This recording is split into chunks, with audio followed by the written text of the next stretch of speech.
¿Sabías que el mayor genio de la historia de la Iglesia, Santo Tomás de Aquino, tuvo un encuentro místico tan extraordinario que él mismo declaró: «Todo lo que he escrito es como paja frente a lo que vi»?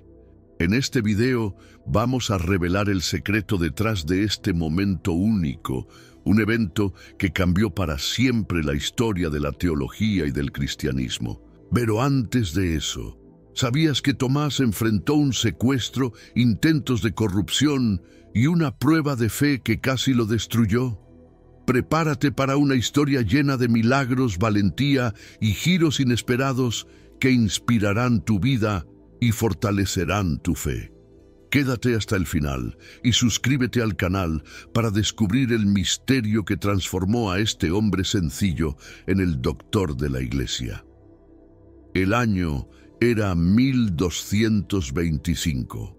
En una tranquila noche en las colinas de Rocaseca, el castillo de la noble familia Aquino permanecía en silencio, iluminado solo por la suave luz de las antorchas y el brillo de las estrellas que salpicaban el cielo. El viento llevaba el aroma fresco de los olivos y los cipreses, mientras la aldea al pie del castillo reposaba en una paz tan profunda que parecía casi sobrenatural. Era el escenario perfecto para el inicio de una vida destinada a cambiar el curso de la historia de la Iglesia. Dentro de las murallas del castillo, Teodora de Aquino, esposa del conde Landolfo, sentía las dolores del parto. A pesar de ser una madre experimentada, ese momento era diferente. Algo en su corazón le decía que el niño que estaba a punto de nacer llevaba una misión especial. Las parteras, con manos callosas y voces serenas, trabajaban bajo la luz de las velas, murmurando oraciones mientras el tiempo parecía arrastrarse. Los sonidos apagados de las oraciones en latín resonaban a través de las piedras del castillo, mezclándose con el susurro del viento que soplaba desde el valle. Cuando el llanto del bebé finalmente rompió el silencio de la madrugada, un alivio se apoderó de todos los presentes. Teodora, exhausta, sintió una ola de paz inundar su corazón. Al sostener a su hijo en brazos por primera vez, fue invadida por una emoción inexplicable. Sus ojos se llenaron de lágrimas y susurró suavemente: «Este niño pertenece a Dios». La declaración parecía tan natural como respirar. El conde Landolfo, al entrar en la habitación para ver al recién nacido, se inclinó sobre su esposa y el bebé, tocando delicadamente la frente de Tomás. «Que él sea fuerte y sabio, como los hombres que vinieron antes que nosotros», dijo, con una voz que mezclaba orgullo y reverencia. Los primeros días de vida de Tomás estuvieron marcados por un clima de celebración. En la capilla del castillo, construida con piedra rústica y adornada con imágenes de santos, la familia realizó una pequeña ceremonia de agradecimiento. El sacerdote local, un hombre anciano con la sabiduría de décadas, miró al bebé con una expresión enigmática. «Hay algo especial en este niño», le dijo a Teodora, que solo apretó al pequeño Tomás contra su pecho, sintiendo una mezcla de alegría y aprensión. Esas palabras resonaron en su mente durante semanas, como un recordatorio constante de que el destino de su hijo no sería común. El castillo de Rocaseca era un lugar privilegiado para crecer. Las inmensas murallas protegían no solo a la familia, sino también los sueños y esperanzas que allí germinaban. Tomás, aún bebé, parecía traer una serenidad especial al ambiente. Las nodrizas comentaban, casi en secreto, sobre cómo lloraba poco y observaba todo con ojos grandes y atentos, como si ya comprendiera el mundo que lo rodeaba. Su madre a menudo lo llevaba a la capilla para rezar, sosteniendo su pequeña mano en silencio. En esas visitas, ella susurraba oraciones que no eran solo de protección, sino también de sabiduría, pidiendo que Dios guiara el corazón y la mente de su hijo. Sin embargo, no todo era tranquilidad. Los tiempos estaban marcados por inestabilidad política y religiosa, y la familia Aquino, aunque influyente, vivía bajo constantes tensiones. Landolfo, un hombre de carácter firme, necesitaba equilibrar delicadas alianzas políticas, mientras que Teodora asumía la responsabilidad de educar a sus hijos en un ambiente que valoraba tanto la fe como la disciplina. Fue en este contexto que Tomás dio sus primeros pasos, creciendo rodeado de un amor que era a la vez protector y exigente. El castillo era una verdadera escuela para el joven Tomás.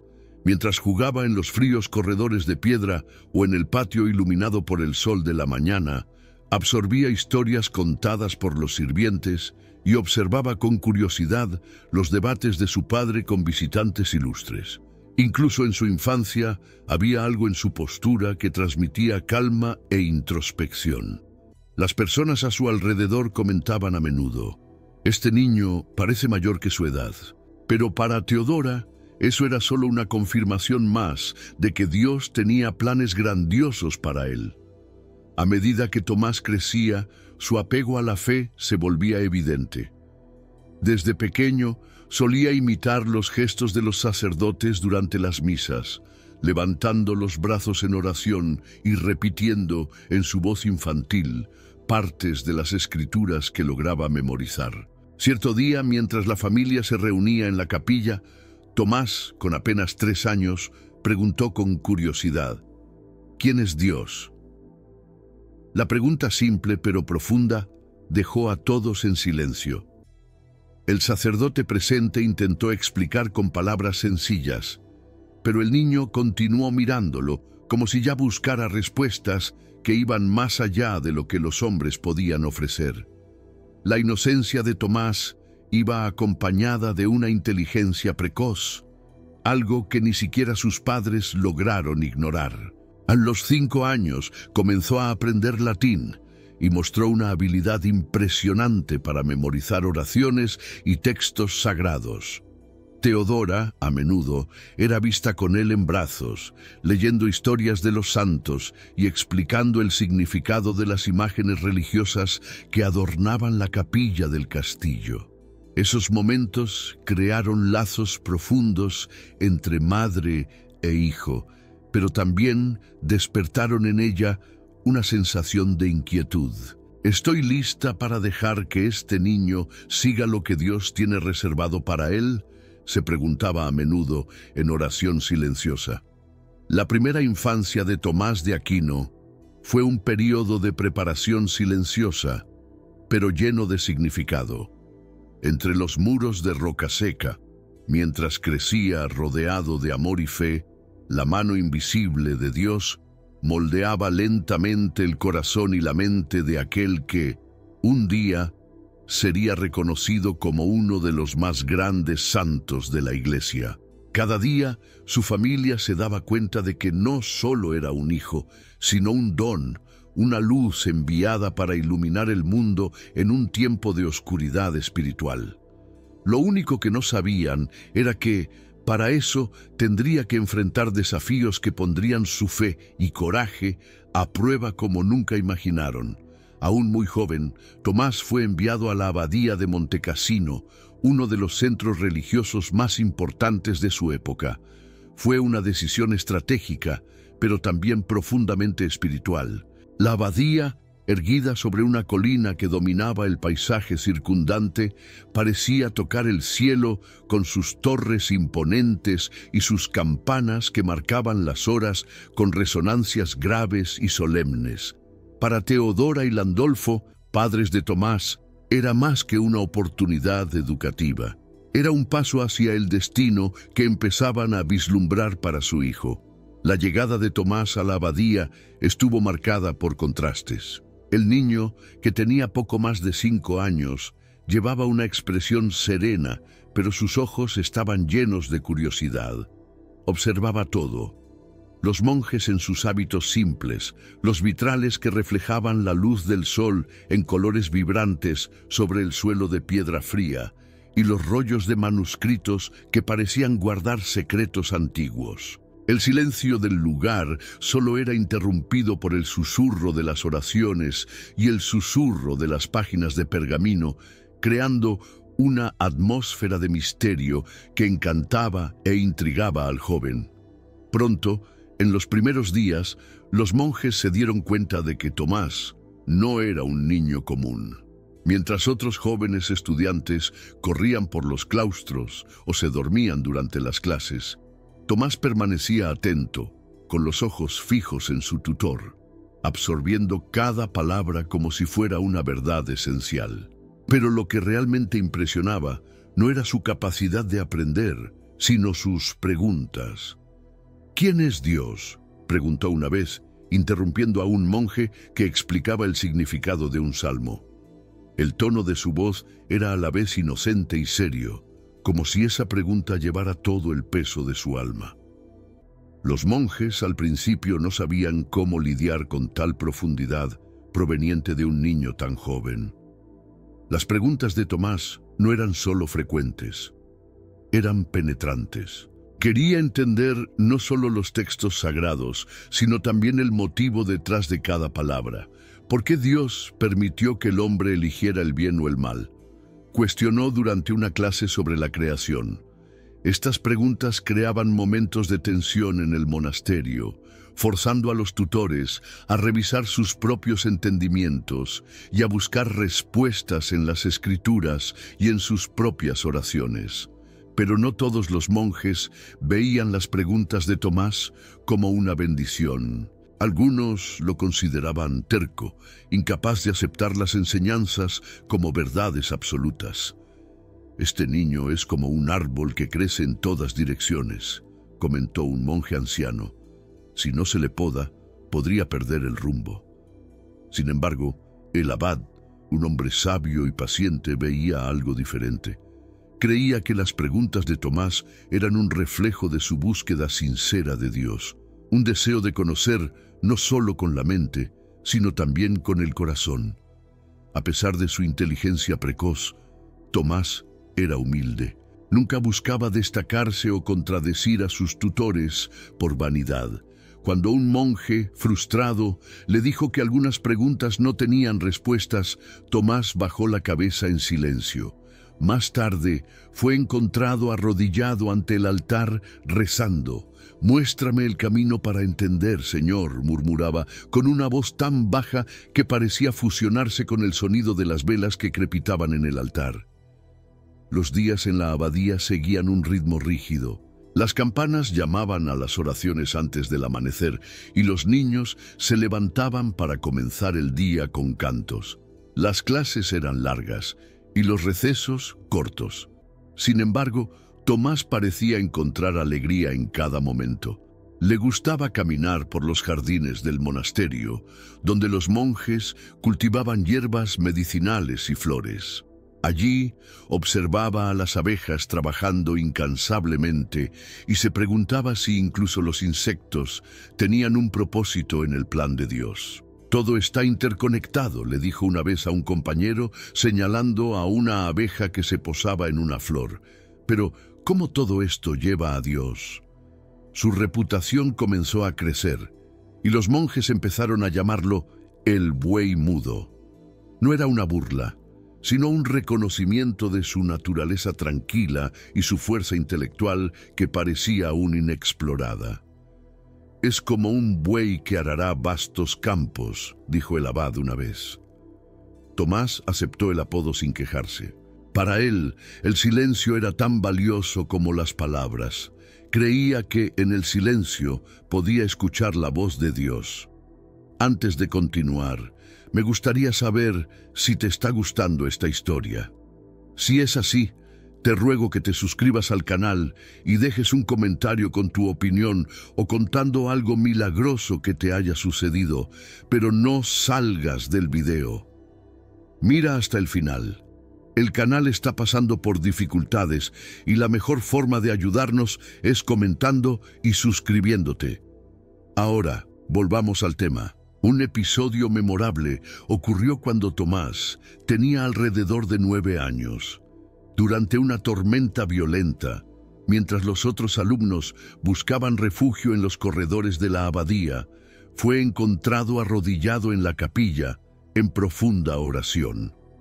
Rayos iluminaban los vitrales, proyectando sombras aterradoras en el suelo, pero Tomás permanecía inmóvil, con los ojos cerrados y las manos cruzadas. Cuando un monje le preguntó por qué no tenía miedo, respondió: «Dios está en todas las cosas, incluso en la tormenta». Este episodio dejó una profunda impresión en los monjes, quienes comenzaron a entender que Tomás no era solo un estudiante brillante, sino alguien con una fe extraordinaria.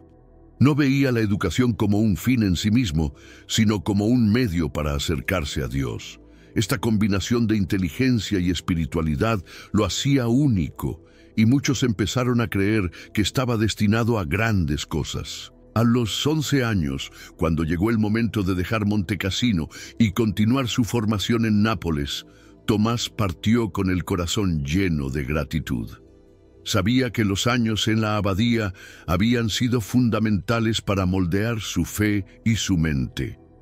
Mientras se alejaba, mirando la abadía por última vez, sintió una mezcla de nostalgia y determinación.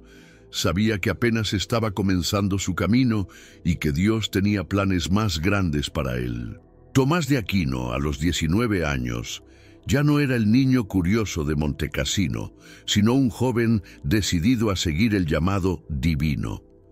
Después de su formación inicial, eligió ingresar a la Orden Dominicana, conocida por su pobreza voluntaria y dedicación a la predicación.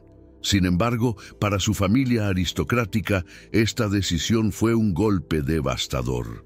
Los Aquino soñaban con Tomás como un abad influyente, alguien que elevaría el prestigio familiar, y no como un mendicante que dependía de la caridad. El choque de expectativas sumió a la familia en una crisis que culminaría en uno de los episodios más dramáticos de su vida. El inicio del conflicto fue marcado por la llegada inesperada de mensajeros al convento donde Tomás había iniciado su vida religiosa.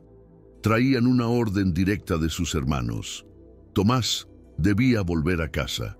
Cuando él rechazó, reafirmando su vocación, la familia respondió con un acto drástico. En una mañana silenciosa, mientras el joven dominicano rezaba en el claustro, fue sorprendido por sus hermanos armados. Lo agarraron, ignorando sus protestas, y lo llevaron a la fuerza al castillo de la familia en Rocaseca. El viaje de regreso fue una prueba de resistencia para Tomás. Atado en una carreta, enfrentó no solo la incomodidad física, sino también la angustia de saber que su propia familia estaba determinada a impedirle seguir el camino de Dios.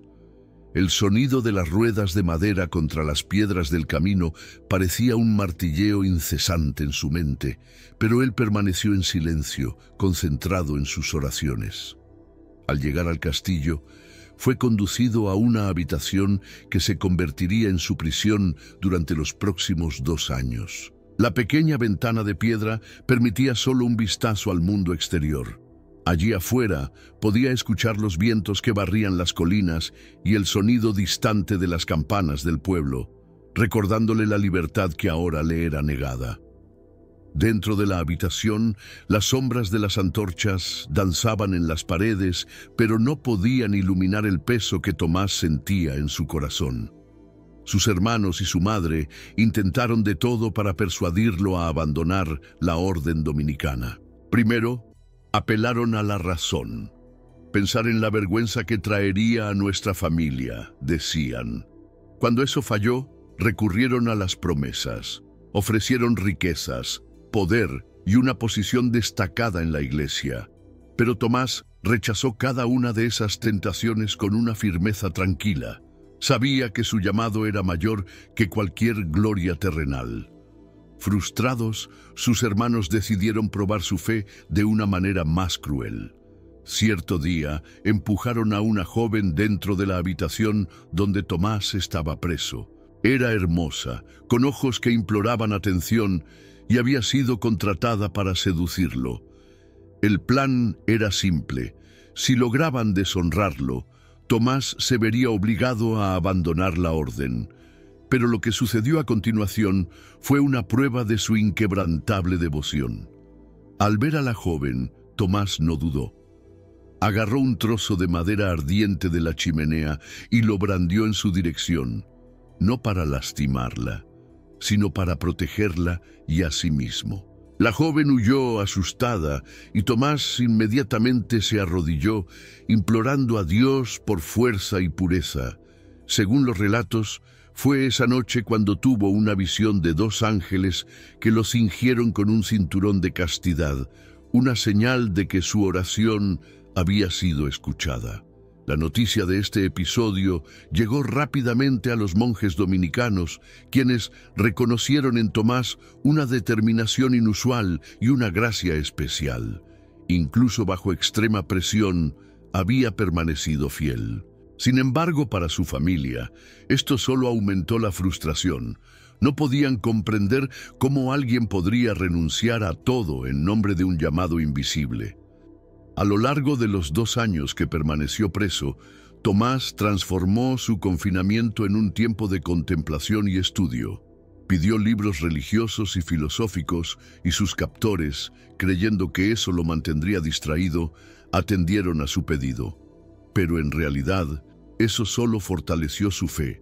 Durante las largas noches, leía a la luz de las antorchas, sumergiéndose en las palabras de San Agustín y de los padres de la Iglesia. A cada página, su convicción crecía. Finalmente, ante la obstinación de Tomás, su madre, Teodora, decidió intervenir. Aunque ella también estaba en contra de su decisión de convertirse en dominicano, el amor maternal habló más fuerte. Cierto día, mientras el castillo estaba en silencio, ordenó que una criada dejara la puerta de la habitación de Tomás sin trancar. Fue un gesto simple, pero lleno de significado. Al darse cuenta de la oportunidad, Tomás escapó, huyendo hacia el convento dominicano más cercano. La fuga fue una mezcla de alivio y peligro. Mientras corría por las oscuras carreteras, con los pies descalzos y el corazón acelerado, Tomás sintió una fuerza interior que lo impulsaba a continuar. Sabía que estaba dejando atrás no solo su prisión física, sino también las expectativas de la sociedad y de su propia familia. Al alcanzar el convento, fue recibido con lágrimas y abrazos por los monjes, que lo vieron como un verdadero ejemplo de fe y coraje. Este episodio marcó profundamente la vida de Tomás. Él había enfrentado la resistencia de su propia familia, la tentación y la prisión, pero no vaciló en su vocación. Su determinación se convirtió en un testimonio vivo de que la verdadera libertad no está en la ausencia de barreras, sino en la fuerza de seguir el llamado de Dios, incluso cuando todo parece conspirar en contra. Esta experiencia no solo fortaleció su fe, sino que también moldeó al hombre y al santo que se convertiría, un defensor de la verdad que enfrentaría desafíos aún mayores en los años venideros. Tras su audaz fuga del castillo de Rocaseca, Tomás de Aquino llegó al convento de los dominicos como un hombre marcado, no solo por el desafío que había enfrentado, sino también por la profunda convicción de su vocación. En la mañana en que entró al monasterio, aún jadeante por su fuga, los hermanos lo recibieron como a un héroe. Su ropa estaba cubierta de polvo y sus pies lastimados por la larga travesía, pero en su rostro había un resplandor de paz que nadie podía negar. Estaba, finalmente, donde debía estar. La vida en la orden dominicana era austera, pero Tomás abrazó cada aspecto de ella con fervor. El convento, con sus muros simples y pasillos de piedra, era un contraste evidente con el lujo del castillo en el que había crecido. La suave luz de las velas iluminaba los salmos que cantaba en las mañanas, y el olor de pan recién horneado en la cocina se mezclaba con el aroma de las hierbas utilizadas para tratar a los enfermos. Cada pequeño detalle de la rutina dominicana parecía alimentar su alma. Tomás no tardó en destacar. Se despertaba antes que todos, aprovechando el silencio de la madrugada para meditar y estudiar. Sus ojos recorrían las palabras de los textos sagrados con una intensidad que impresionaba a los monjes más ancianos. Era común verlo arrodillado en el coro, con las manos cruzadas y el rostro inclinado, como si estuviera en una conversación íntima con Dios. Cuando no estaba estudiando o rezando, se le veía ayudando en las tareas más simples del monasterio, sin jamás quejarse o buscar reconocimiento. La simplicidad de su vida, sin embargo, estaba acompañada de desafíos. Sus hermanos de sangre, indignados con su decisión, enviaron cartas amenazantes tratando de persuadirlo para que volviera a casa. Decían en sus mensajes que aún podía ser grande Tomás, muchas veces cargadas de promesas de poder e influencia. Pero él, ya profundamente enraizado en la vida dominicana, respondía con una serenidad desarmante que mi grandeza está en servir. El superior de la orden, al notar la inteligencia y dedicación inusuales de Tomás, tomó una decisión que cambiaría el curso de su vida. Lo enviaría a París para estudiar bajo la dirección de uno de los más grandes teólogos de la época, Santo Alberto Magno. La noticia trajo alegría, pero también aprensión. París, con sus calles bulliciosas y su universidad renombrada, representaba un mundo muy diferente del convento tranquilo. Para Tomás significaba un nuevo campo de desafíos, tanto intelectuales como espirituales. El viaje a París fue largo y lleno de reflexiones. Mientras cruzaba las vastas llanuras y aldeas, Tomás meditaba sobre lo que significaba entregarse completamente a Dios. Sabía que su vida no sería fácil, pero estaba determinado a no solo soportar las dificultades, sino a crecer a través de ellas. Cuando finalmente llegó a la ciudad, fue recibido por Santo Alberto Magno, un hombre cuyo intelecto brillante solo era superado por su humildad. Los primeros meses de estudio, bajo la dirección de Alberto, fueron intensos. Tomás, con su naturaleza callada e introspectiva, se convirtió en objeto de comentarios entre sus compañeros, quienes lo consideraban lento y desinteresado. Era conocido por el apodo de «el buey mudo», una referencia a su postura tranquila y a la falta de interacción en las discusiones. Pero Alberto, que veía más allá de las apariencias, pronto corrigió a aquellos que dudaban del joven dominicano. «Ustedes lo llaman buey mudo ahora», dijo en una clase, «pero un día sus mugidos serán escuchados en todo el mundo». Bajo la dirección de Alberto, Tomás comenzó a florecer. Se sumergió en las obras de Aristóteles, reconciliando la filosofía griega con la fe cristiana de una manera que nadie antes de él había hecho. Sus noches se pasaban en vigilia, escribiendo y revisando textos, mientras el sonido de las campanas de la ciudad marcaba el paso de las horas. La habitación sencilla que ocupaba era una mezcla de austeridad e inspiración. Pergaminos esparcidos sobre la mesa, una vela siempre encendida y un crucifijo que frecuentemente sostenía mientras buscaba discernimiento. Pero el camino de Tomás no era solo académico. Él veía el estudio no como un fin en sí mismo, sino como un medio para acercarse a Dios y ayudar a otros a hacer lo mismo. Esta convicción se hacía evidente en su postura en las clases y en los debates. Incluso cuando era confrontado por compañeros o profesores que discrepaban con sus ideas, respondía con una humildad que desarmaba a sus críticos. Escuchaba pacientemente, reflexionaba y respondía con una claridad que dejaba claro que su objetivo no era ganar argumentos, sino buscar la verdad. En París, Tomás enfrentó no solo desafíos intelectuales, sino también tentaciones que pusieron a prueba su fe. La ciudad, con su vida vibrante y sus distracciones, ofrecía muchas oportunidades para desviarse del camino, pero se mantuvo firme.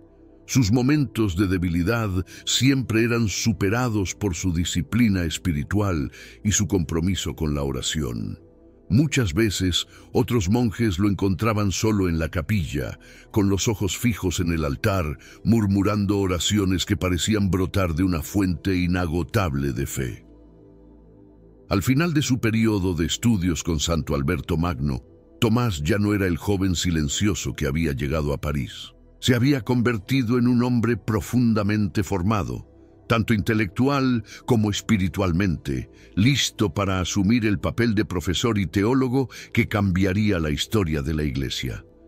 Pero sobre todo, seguía siendo el siervo humilde que veía en la simplicidad de la vida dominicana el verdadero camino hacia Dios. Este período en París marcó el inicio de una nueva fase en su vida, una fase en la que comenzaría a escribir las obras que lo convertirían en uno de los más grandes doctores de la Iglesia. Estaba a punto de embarcarse en un viaje que lo llevaría a lugares destacados, pero que también lo confrontaría con desafíos aún mayores. Su fe, sin embargo, seguía siendo su fuerza motriz, guiándolo en cada paso de su camino. A mediados del siglo XIII, París servía como un centro intelectual sin igual en Europa. Sus calles bulliciosas, llenas de comerciantes, peregrinos y estudiantes, palpitaban con la energía de debates teológicos y filosóficos. Era a esta vibrante ciudad que Tomás de Aquino fue enviado como parte de su formación académica para estudiar bajo la orientación de Santo Alberto Magno, uno de los más grandes teólogos de su época. Cuando Tomás llegó a la Universidad de París, fue recibido con escepticismo. Alto, corpulento y de semblante sereno, él se desviaba del perfil típico de los jóvenes ansiosos por demostrar sus habilidades retóricas en las aulas. Su silencio fue confundido con lentitud y el apodo de buey mudo se propagó rápidamente entre los estudiantes. Era una etiqueta cruel, pero Tomás la soportaba con paciencia y humildad, confiando en que el tiempo revelaría la verdad sobre su dedicación y capacidades. Santo Alberto Magno, sin embargo, veía en Tomás algo que los demás no percibían. Era un hombre de visión, capaz de reconocer un genio dormido. Alberto se dio cuenta de que el silencio de Tomás no era fruto de inercia, sino de una mente que trabajaba de manera profunda y ordenada. En cierta ocasión, al ser provocado por otros alumnos, Tomás respondió con tal claridad y precisión que el propio Santo Alberto se levantó y declaró: «Ustedes lo llaman buey mudo, pero algún día sus mugidos serán escuchados por todo el mundo». Las clases de Santo Alberto eran como un banquete intelectual. Los estudiantes, reunidos en una sala sencilla con largas mesas de madera, escuchaban atentamente mientras el maestro explicaba temas complejos, a menudo utilizando los textos de Aristóteles como base para explorar cuestiones teológicas. El sonido de plumas rasgando el pergamino era casi constante, mientras los alumnos anotaban ávidamente cada palabra del maestro. Tomás, sin embargo, rara vez tomaba notas. Absorbía el contenido de manera casi sobrenatural, reflexionando sobre las ideas en silencio y meditando durante horas después de las clases. Una de las mayores contribuciones de Santo Alberto fue introducir a Tomás en la obra de Aristóteles. En una época en que muchos temían que la filosofía pagana pudiera corromper la pureza de la fe cristiana, Alberto enseñó que la razón y la fe no eran enemigas, sino aliadas. Tomás abrazó esta idea con entusiasmo. Veía en la razón humana un reflejo del orden divino, un don que debía ser utilizado para comprender mejor la verdad. Esta perspectiva moldearía toda su obra futura. La relación entre Santo Alberto y Tomás no era solo de maestro y alumno, era casi paternal. Cierta noche, mientras trabajaban juntos en un texto particularmente difícil, Santo Alberto se detuvo y miró a Tomás. Tienes un don raro, le dijo, pero recuerda, el conocimiento sin humildad puede convertirse en una trampa. Estas palabras quedaron grabadas en la mente de Tomás, quien siempre se esforzó por mantener una postura de servicio, incluso cuando comenzó a destacar entre sus pares. El ambiente universitario en París, sin embargo, no estaba exento de conflictos.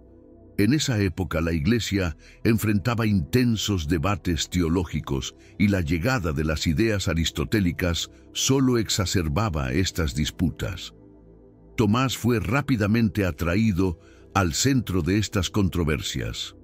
En una ocasión memorable, un grupo de estudiantes intentó refutar las ideas que él había comenzado a defender bajo la influencia de Santo Alberto. Durante un debate público, Tomás se levantó y con su voz calma pero firme, desmanteló los argumentos de sus oponentes uno por uno, ganándose el respeto de aquellos que antes lo habían menospreciado. A pesar del éxito intelectual, Tomás nunca se alejó de su espiritualidad. Pasaba largas horas en la capilla, arrodillado ante el altar, buscando la sabiduría divina. Los monjes a menudo lo encontraban allí al amanecer, aún vistiendo el hábito dominicano, con el rostro iluminado por la luz de las velas. Para él, el estudio y la oración eran inseparables, dos caras de una misma búsqueda por la verdad. Un momento particularmente dramático ocurrió durante una clase en la que Santo Alberto propuso una cuestión desafiante sobre la relación entre la gracia divina y la libertad humana. Mientras los otros estudiantes discutían acaloradamente, Tomás permaneció en silencio, con la mirada fija en el pergamino frente a él. Cuando finalmente habló, sus palabras trajeron una claridad tan profunda que Santo Alberto quedó en silencio por algunos instantes antes de responder. Has expresado lo que yo mismo no logré poner en palabras. Este episodio marcó un punto de inflexión para Tomás. Comenzó a darse cuenta de que su vocación no era solo entender la verdad, sino compartirla con el mundo. Bajo la guía de Santo Alberto, comenzó a desarrollar su propio enfoque teológico, que se basaba en la armonización entre fe y razón. Era una tarea ambiciosa, pero Tomás estaba dispuesto a dedicar su vida a ello. La formación de Tomás bajo Santo Alberto Magno no fue solo un período de aprendizaje, sino de transformación. Llegó a París como un joven silencioso y subestimado y partió como un pensador profundamente respetado. Sin embargo, su humildad permaneció inquebrantable. Veía su intelecto no como una herramienta para la autopromoción, sino como un medio para glorificar a Dios y servir a la Iglesia. Cuando finalmente dejó París, Tomás no era solo un estudiante, sino un hombre preparado para enfrentar los desafíos que lo aguardaban. Llevaba consigo las lecciones de Santo Alberto no solo en su mente, sino en su corazón, y aunque aún estaba al comienzo de su camino, sabía que cada paso que había dado hasta ese momento lo había preparado para cumplir el propósito para el cual había sido llamado. Después de años de estudio, dedicación y oración, Tomás de Aquino alcanzó un nivel de madurez intelectual y espiritual que lo preparaba para realizar una de las hazañas más grandiosas de su vida, la composición de la Summa Teológica. Esta obra, que hasta hoy se considera una de las más importantes de la teología cristiana, nació no solo de su mente brillante, sino también de una profunda intimidad con Dios y de un espíritu de servicio inquebrantable. Tomás, ahora un teólogo respetado y maestro en su orden, vivía en un convento modesto, rodeado por la simplicidad que siempre lo había acompañado. Su celda era pequeña, iluminada solo por la luz de una vela, con una mesa de madera desgastada donde pasaba horas escribiendo. Al lado, un crucifijo colgaba de la pared, testigo de sus oraciones incesantes. Era en este espacio humilde donde comenzaba a construir uno de los mayores pilares de la fe cristiana. La Summa Teológica no surgió de la noche a la mañana. Cada línea era fruto de un proceso que mezclaba reflexión profunda, diálogo con sus confrades y, sobre todo, oración. Tomás creía que su misión era traducir las verdades eternas de Dios de manera que pudieran ser comprendidas por los hombres. Trabajaba incansablemente, muchas veces sin descanso, mientras las campanas del monasterio marcaban las horas. El sonido de los pasos de los monjes resonaba por los pasillos, pero en la celda de Tomás, el silencio se llenaba solo con el rasgar de su pluma sobre el pergamino. Detrás de su aparente serenidad, Tomás enfrentaba enormes desafíos. Sabía que su obra no agradaría a todos. Muchos teólogos de la época resistían la idea de conciliar la filosofía de Aristóteles con la doctrina cristiana, temiendo que esto pudiera desvirtuar la fe. Tomás, sin embargo, veía la razón como un don divino y estaba dispuesto a enfrentar las críticas. Decía a sus hermanos, con una sonrisa serena que ocultaba la fuerza de su convicción, que la verdad no teme a la luz. Cierta noche, en medio del trabajo, Tomás sintió una inquietud que lo llevó a la capilla. El aire estaba frío y el sonido del viento parecía susurrar a través de las ventanas de vidrio de colores. Se arrodilló ante el altar y con el corazón pesado pidió a Dios que guiara su mano. Susurró que, si esta obra no era para su gloria, Señor, que no escribiera más una línea.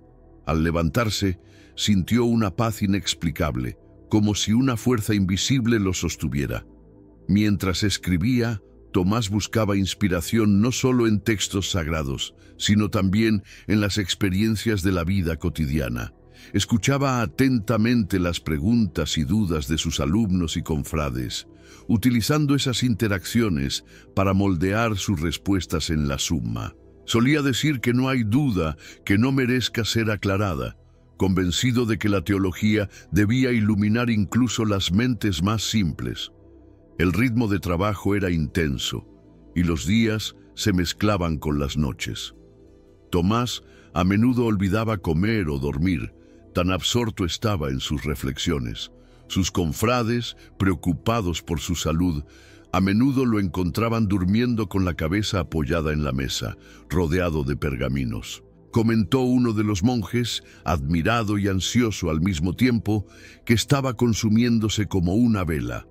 Uno de los momentos más significativos durante la escritura de la Summa ocurrió cuando Tomás abordaba la cuestión de la existencia de Dios. Sabía que este era uno de los temas más desafiantes y al mismo tiempo fundamentales para la fe cristiana. Durante días permaneció en silencio, meditando profundamente. Finalmente, al completar el texto, llamó a uno de sus confrades para que lo leyera. Dijo el monje, emocionado, que esas palabras eran más que argumentos, eran como una ventana que nos permitía ver algo de la luz de Dios. A pesar de su creciente fama, Tomás nunca se dejó llevar por la vanidad. Veía su obra no como un reflejo de su genialidad, sino como un instrumento de Dios.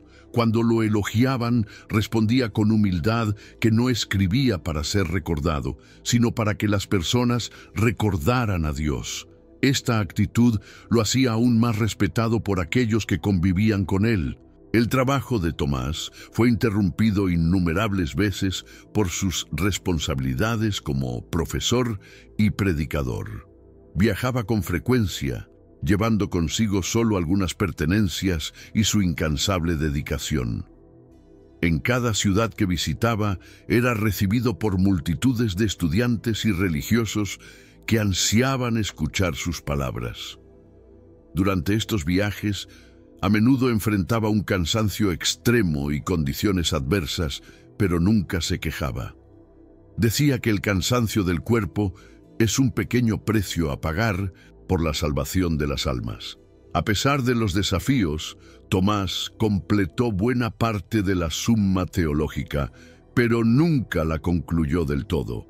En cierto momento, simplemente dejó de escribir. Cuando le preguntaron el motivo, respondió de manera enigmática que todo lo que había escrito le parecía como paja frente a lo que había visto.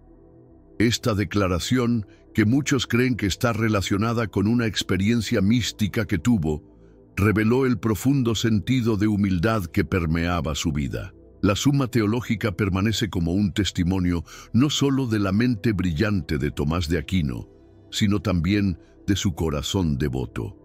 Cada página refleja su búsqueda incansable por la verdad, su valentía ante las críticas y su entrega total al llamado divino. Transformó la teología en un faro que continúa iluminando a la Iglesia hasta el día de hoy, inspirando a generaciones de fieles a amar y servir a Dios con todo el corazón y con toda la mente.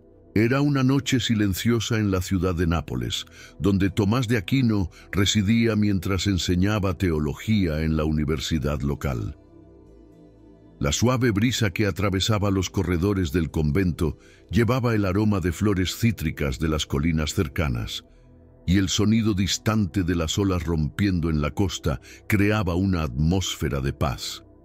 Pero esa noche, en el silencio del oratorio, algo trascendental estaba a punto de suceder, algo que cambiaría para siempre la vida del gran teólogo. Tomás pasaba horas frente al crucifijo, un hábito que se había vuelto esencial en su rutina. Entre el estudio y la enseñanza, era allí, arrodillado en el frío suelo de piedra, donde se conectaba de manera más profunda con Dios. Esa noche parecía particularmente inquieto. Sus manos sostenían el rosario con firmeza, y sus labios murmuraban oraciones casi inaudibles. El brillo de la vela junto al altar titilaba, proyectando sombras en las paredes de la capilla, como si el propio espacio físico estuviera esperando algo extraordinario. Mientras oraba, su mente estaba ocupada con la conclusión de la Summa Teológica, una obra que sabía que era grandiosa, pero que aún no estaba completa. Tomás sentía el peso de su responsabilidad. ¿Eran dignas sus palabras de explicar los misterios divinos? ¿Realmente glorificaba su obra a Dios? Estos pensamientos lo atormentaban mientras lágrimas discretas deslizaban por su rostro. Estaba cansado, tanto física como espiritualmente, pero decidido a buscar respuestas. De repente, el silencio fue roto por una presencia inexplicable. La pequeña llama de la vela se intensificó por un instante y Tomás levantó la mirada. Ante el crucifijo, una luz radiante emanaba, llenando el oratorio con una claridad que parecía imposible. Sintió una paz profunda apoderarse de su ser, una paz que silenció todas sus dudas. Y entonces escuchó una voz, suave, pero inconfundible. «Escribiste bien de mí, Tomás», dijo la voz. Era Cristo, hablando con una ternura que trascendía cualquier lenguaje humano. Tomás no pudo contener las lágrimas. Cayó con el rostro al suelo, incapaz de levantar los ojos ante tal gloria. Su corazón latía de una manera que nunca había experimentado antes, no de miedo, sino de un amor tan puro que parecía consumir cada parte de su ser. La voz continuó.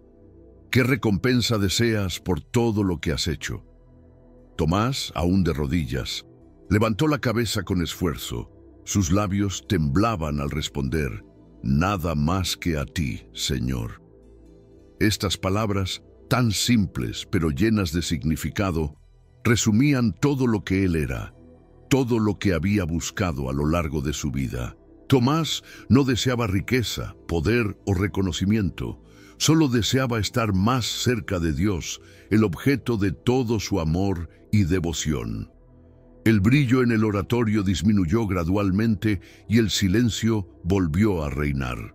Pero Tomás sabía que algo dentro de él había cambiado para siempre.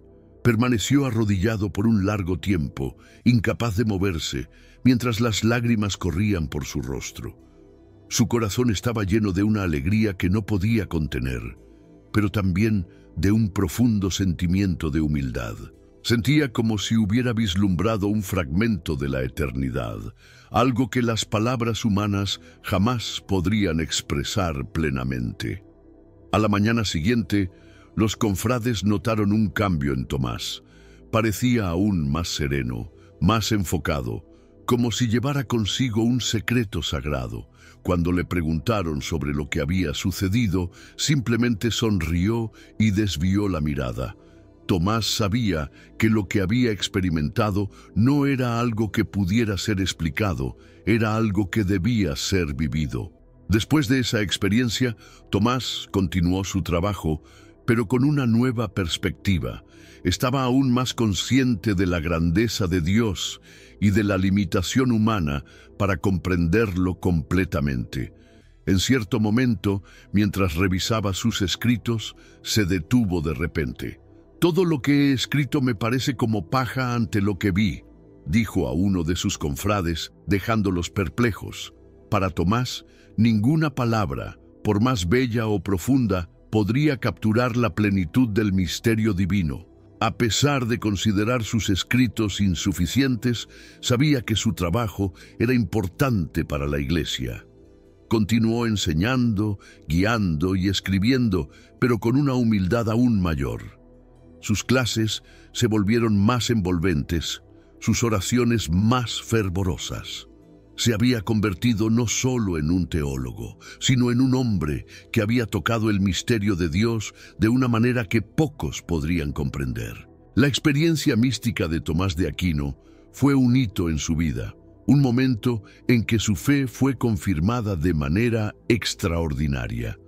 No solo fortaleció su devoción, sino que también inspiró a todos a su alrededor. Sus confrades veían en él un ejemplo vivo de santidad, alguien que, a pesar de poseer una mente brillante, jamás se había desviado de su búsqueda por lo divino. Esta experiencia, silenciosa e íntima, se convirtió en uno de los testimonios más poderosos de su vida, un eco de su entrega total a Dios y de su incansable búsqueda de la verdad. En los últimos años de su vida, Tomás de Aquino enfrentó desafíos que iban mucho más allá de los libros y las aulas. Su fama como uno de los mayores teólogos de la cristiandad se había extendido por toda Europa, atrayendo tanto admiración como críticas feroces. El mismo hombre que había dedicado su vida a armonizar fe y razón, ahora se encontraba en el centro de intensos conflictos teológicos y espirituales que pondrían a prueba su fe de maneras inesperadas. La Europa medieval era un campo fértil para debates religiosos. Las universidades, especialmente en París, eran escenario de discusiones acaloradas entre estudiosos que buscaban la verdad sobre los misterios divinos. Sin embargo, muchos se oponían a la integración de las ideas de Aristóteles con la doctrina cristiana, creyendo que esto diluía la pureza de la fe. Para esos críticos, Tomás era un innovador peligroso. Sus escritos eran frecuentemente sometidos a escrutinio y sus ideas, atacadas con vehemencia. La tensión culminó en una serie de disputas públicas. En una de esas ocasiones, Tomás fue desafiado por un grupo de teólogos en una catedral llena. El sonido de las voces resonaba bajo los altos arcos, mezclado con el murmullo de la multitud que observaba atentamente. Mientras sus oponentes presentaban argumentos inflamados, Tomás permanecía sentado, con las manos cruzadas sobre la mesa, la mirada fija en el altar. Cuando llegó su turno de hablar, se levantó lentamente. Su voz era calma, pero firme, y sus palabras eran como un río sereno, llevando consigo una lógica y una verdad que desarmaban cualquier ataque. A pesar de sus victorias intelectuales, el peso de estas disputas era evidente. Tomás se sentía profundamente perturbado no por el desafío a su obra, sino por la posibilidad de que sus palabras pudieran ser malinterpretadas o usadas para sembrar división en la Iglesia. En momentos de soledad, se refugiaba en la oración, pidiendo a Dios que le diera claridad y humildad. Si mis palabras no conducen a la verdad, que yo sea silenciado, oraba, con el rostro inclinado y las manos unidas frente al crucifijo. Al mismo tiempo, Tomás enfrentaba batallas internas. Su salud, ya debilitada por años de trabajo intenso y ayunos rigurosos, comenzaba a deteriorarse. Sufría de dolores frecuentes, pero rara vez se quejaba. Sus confrades lo veían como un ejemplo de resistencia y fe, pero también temían por su vida. En cierta ocasión, uno de los monjes encontró a Tomás desmayado en su celda, rodeado de pergaminos y con una pluma aún en su mano. Cuando recuperó la conciencia, solo sonrió y dijo: «Aún hay tanto por hacer». Estas batallas internas se intensificaron aún más cuando Tomás fue convocado a Roma para defender sus ideas ante el Papa. El viaje fue largo y agotador. Cruzando montañas y valles, meditaba sobre el peso de su misión. El sonido de los cascos de los caballos sobre la tierra reseca y el viento frío que cortaba las noches eran un recordatorio constante de su fragilidad humana. Pero, incluso cansado, encontraba fuerzas para enseñar y predicar durante el camino, respondiendo a las dudas de campesinos y nobles con la misma paciencia y amor. Al llegar a Roma, Tomás fue recibido con respeto, pero también con desconfianza. El encuentro con el Papa fue solemne. Los salones del Vaticano, adornados con tapicerías y reliquias sagradas, fueron testigos de la firmeza de Tomás al defender sus ideas. Habló con humildad, pero también con convicción, destacando que la razón era un don divino, un puente para entender los misterios de la fe. Al final, el Papa, impresionado con su claridad y devoción, confirmó la ortodoxia de su obra, pero aconsejó a Tomás que cuidara mejor de su salud. Esta aprobación fue un alivio momentáneo, pero las batallas de Tomás estaban lejos de terminar. En sus últimos años, enfrentó un nuevo tipo de desafío: el vacío espiritual. A pesar de sus conquistas, sentía una extraña inquietud, como si estuviera siendo llamado a algo mayor, algo que trascendía palabras y doctrinas. En momentos de contemplación parecía ausente, inmerso en un diálogo íntimo con Dios que nadie a su alrededor podía comprender.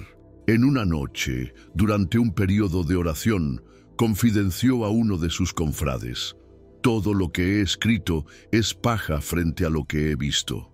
Esta declaración, aunque enigmática, reveló la profundidad de su experiencia espiritual. Tomás había llegado a un punto en su viaje en el que la cercanía de Dios superaba cualquier expresión intelectual. Para él, la verdad ya no era algo que pudiera ser descrito, sino algo que necesitaba ser vivido. Las batallas espirituales de Tomás de Aquino no debilitaron su fe, al contrario, la fortalecieron. Comprendió que la verdadera santidad no está en la ausencia de dudas o desafíos, sino en el valor de enfrentarlos con confianza en Dios. Su vida, marcada por conflictos internos y externos, se convirtió en un testimonio vivo de que la luz de la fe puede brillar incluso en los momentos más oscuros. Era el inicio del año de 1274. Tomás de Aquino, con poco menos de 50 años, ya llevaba el peso de una vida dedicada a la fe y al intelecto. Incluso en medio de su salud debilitada, su dedicación permanecía inquebrantable. Fue durante este periodo que el Papa Gregorio X convocó un concilio en Lyon, con el objetivo de unir la Iglesia occidental y oriental. Para Tomás, la invitación a participar en este evento era un honor, pero también una cruz. Sabía que su cuerpo estaba debilitado, pero la obediencia y el amor a la Iglesia lo impulsaron a aceptar el llamado. El viaje a Lyon comenzó bajo el frío cortante del invierno europeo. Tomás, acompañado de sus confrades, partió de Nápoles en una jornada que exigiría mucho de su frágil salud. Las carreteras eran irregulares, cubiertas de nieve y barro, y el sonido constante de las ruedas de la carreta resonaba por el paisaje desolado. Tomás pasaba buena parte del tiempo en silencio, con los ojos cerrados, recitando oraciones en voz baja. A pesar del malestar físico, su mente parecía enfocada en algo mayor. Durante una de las etapas del viaje, el grupo se detuvo en un pequeño monasterio para descansar. Los monjes locales, al reconocer a Tomás, corrieron a saludarlo. Sus rostros reflejaban admiración y reverencia, pero también preocupación al ver la fragilidad del gran teólogo. Él, siempre humilde, trató de tranquilizarlos diciendo: «El cuerpo es débil, pero el espíritu aún tiene trabajo por hacer». Las palabras fueron recibidas con lágrimas por algunos de los monjes, que veían en ese hombre un ejemplo vivo de santidad. A medida que pasaban los días, la salud de Tomás se deterioraba. Su respiración se volvía más pesada y a menudo se veía obligado a interrumpir la jornada para recuperar fuerzas. Cierta noche, mientras el grupo descansaba en una posada, confidenció a uno de sus confrades: «Siento que mi hora se acerca. No lamento esto, pero rezo para que Dios me permita terminar mi trabajo».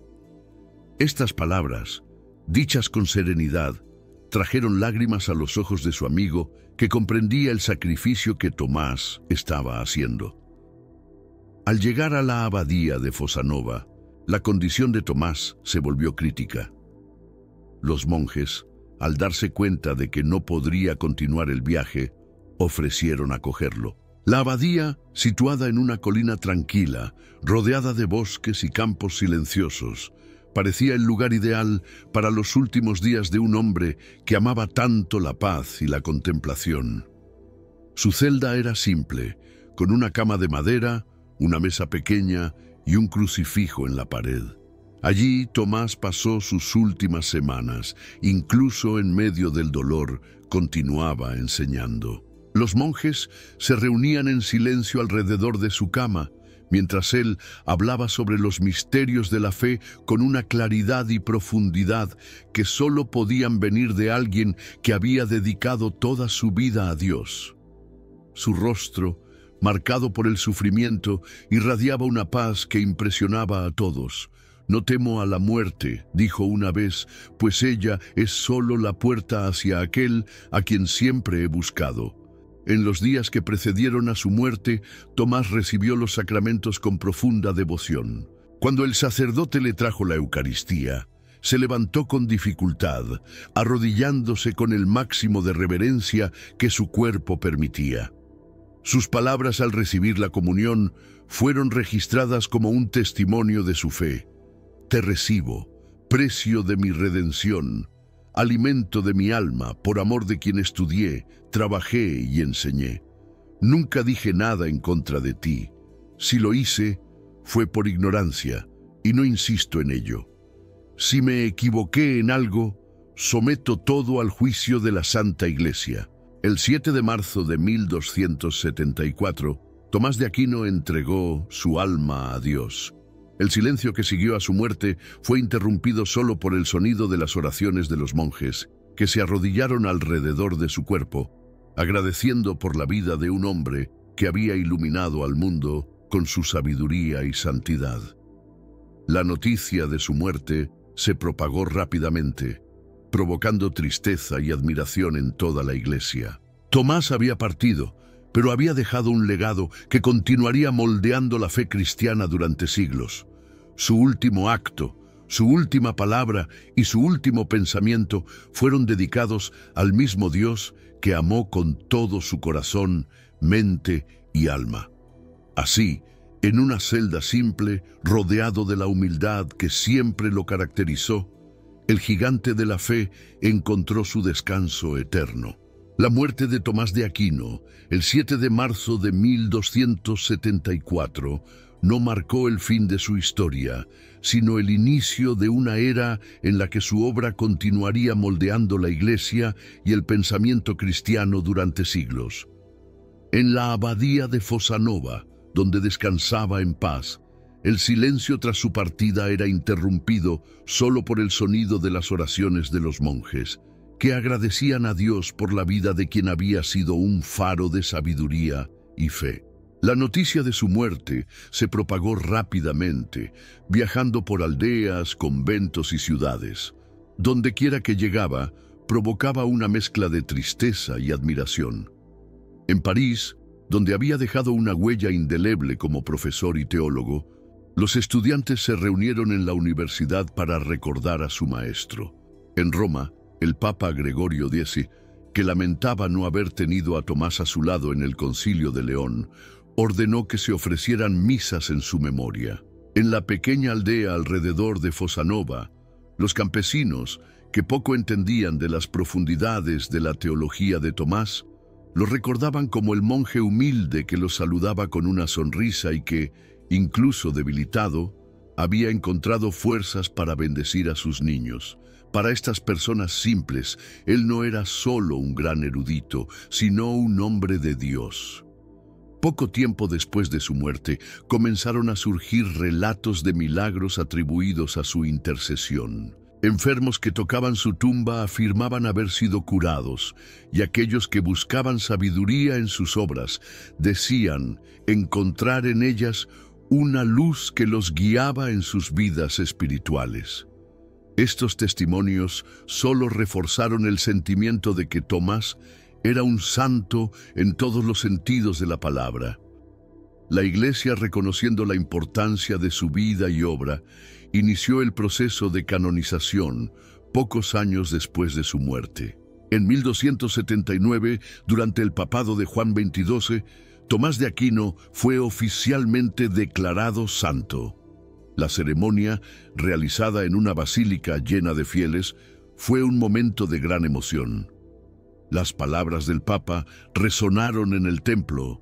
Este hombre, que tanto escribió y tanto enseñó, ahora intercede por nosotros en el cielo.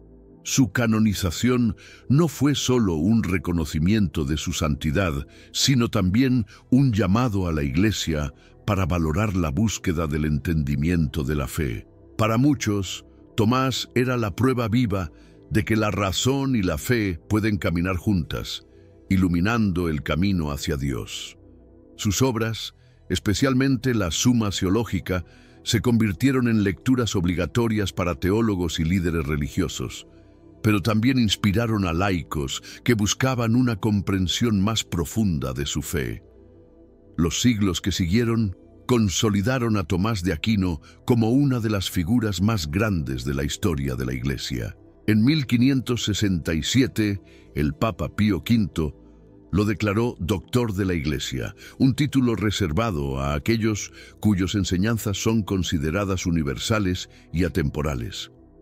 Fue llamado doctor angélico, no solo por su pureza y sabiduría, sino porque sus ideas parecían elevarse por encima de las disputas terrenales, guiando a la Iglesia con serenidad y claridad.